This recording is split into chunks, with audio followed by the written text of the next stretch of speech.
Right.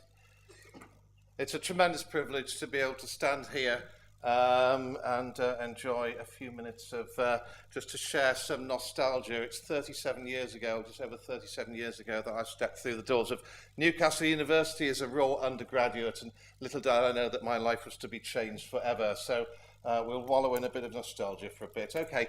When I went, Stan said, the very first lecture I remember, there was Stan and Alan Gillard, and they rehearsed their credentials for teaching planning. Stan intensely proud of the fact that he got the Divinity Prize at school, and that meant a great deal more than the PhD. He went into a glittering career here into planning and a lecturer in the Department of Town and Country Planning. And it's this anonymous building that Stan had an office which he never actually managed to get into most of the time, and he inhabited a little cupboard with a rather strange computing machine and wove some fantastic spells over the next few years.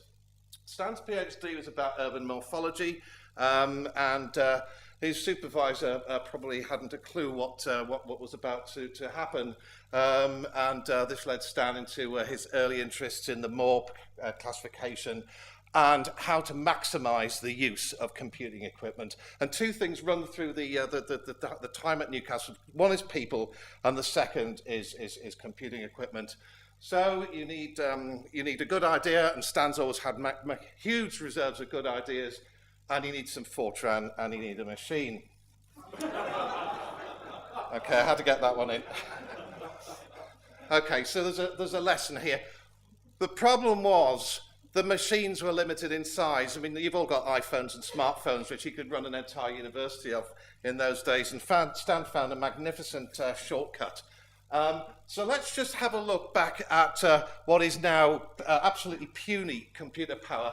When Stan was doing his undergraduate degree in the early days of the PhD, there was the English Electric KDF-9, and there's Fried and Flexor Writer, which wrote programs on paper tape, and your debugging aid was a pair of scissors and sellotape.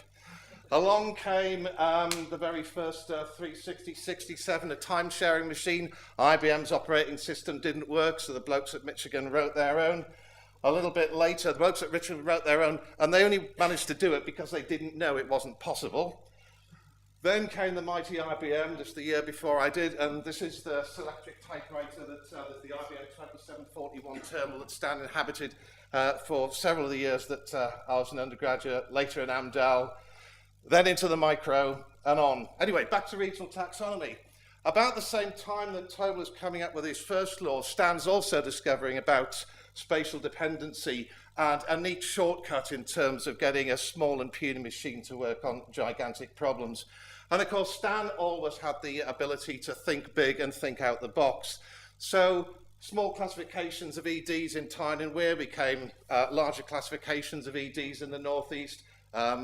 Ward-level classifications for the whole country. There's another one. But getting computer time, how do you maximise computer time on a machine that you haven't the capability of saying just, oh, I just want to have this machine for 5 days? And Stan found a very neat, this is the equivalent of chucking the slides on the floor, of using a technique that IBM had invented called checkpointing. So you ran your program for a little time, about 1,000 seconds, you wrote it out to a file, the program submitted itself again, and then you continued. Of course, there were the odd accidents. Jobs were usually run at night, and there was one program that didn't work but wrote itself out 2,400 times into the spool queue, and the poor operators had to massage these out by hand. But we found out the value of a bottle of wine at Christmas time. So we're thinking big now. So ED classifications for Britain came on. That was my first job as a research associate. There are all sorts of interesting buts there. Then there's bigger than big. You do the whole checkpointing. We had thousands and thousands of runs. Then the arrival of Paolo Scattoni, an Italian PhD student, brought Stan and Colin Weimer and Alan Gillard into contact with the Italian group at IRPET in Florence, and later ESTAT, the Italian agency, and we moved bigger than big into household classifications. Now, one of the things when you read through Stan's list of publications and the work that he's done is the sheer energy, which David's already alluded to, and it's the sheer breadth of Stan's interests. Those are the ones I could think of immediately off the top of my head. There's all sorts of weird and wonderful things. Paddy Whitehead at Newcastle asked Stan to automate a technique which led to the decision optimizing technique, interlinear programming to solve planning problems. When the micro came along, DOT became microdot, and some of Steve Carver's works on that. The Tyne and Wear Metro had just opened in 1918. There was an immediate study to look at the impact of the metro and economic problems in Tyne and Wear, and the problem of geocoding against the Tyne and Wear address gazetteer came up. Those of you who program in Fortran, and there are some Fortran programmers around here, will know the appalling character handling in Fortran 66. So there's another language called PL1, thousands of lines of PL1 later, and there was the most amazing address matching program. I often wonder whatever happened to it, and a TRL report, but more of that later. One of the other areas is spatial interaction models, and Stan, while he'd been in planning at Durham, had worked on trip models. He brought the work to Newcastle, and thousands of lines of Fortran led to SIMS, the Spatial Interaction Modelling System, which I think eventually became the AGW workstation. And you had to know how to exactly misspell the commands to get them to work. The regionalisation work came together in a different form when the Department of Employment approached Kurds to come up to produce an automated set of, an automated algorithm produced travel to work areas for the 1991 data. So 1,000 by 10,000 by 10,000 flow matrix, well, that's easy with hours of computer time, and yet more Fortran and a collaboration with Colin Weimer. That led to there's another stream goes on in terms of region design and region building, and Stan's interest in the modifiable aerial unit problem, the automatic zoning program for creating your own set of areas, larger areas from small ones, which led to an interesting one as we came back on the ferry from Groningen. There were randomly generated trip models and optimal zoning systems. And I recall Alan Wilson at a meeting in Milan, I think it was, giving his latest thoughts on spatial interaction models and finishing with the rider that it's assumed the zoning systems used in these models are OpenShore Optima. The derivation is left as an exercise for the reader. Stan's an innovator par excellence, and one of those, I was looking for some ARIMA models, and I found a routine which would allow me to fit them automatically, but Stan had come up with that in 1974, 37 years previously. Then there's the work on epidemiology, spatial epidemiology, with Alan Kraft. And I remember, now this is a nice big room, in 1987 we're at the regional science meeting in Athens, with about 40 people crowded into the room the size of this desk to hear the seminal paper on GAMD. I think Chris is going to take up that theme. David's already mentioned Doomsday, and there was a huge work for at Newcastle, and we all had a magnificent party to launch the disc.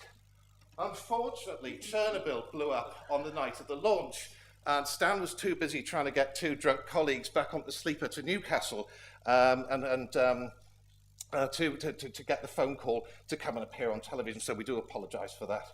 Then there's the beginnings of GIS, the regional research laboratories at Newcastle. There was a trial phase of the RL with Newcastle, Lancaster. We eventually went our separate ways. All sorts of magnificent pieces of kit which we put together. We took over the recently vacated library space in the geography department. There's a list of names there. Some have gone on to do great things. But of course, it's not all work and no play. There were fantastic curry sessions. Stan's been a big cricket enthusiast, and there's a whole raft of stories that go around those. Now, this is my cue to Mike Batty. That there's a couple of photographs, and then he's on straight after me.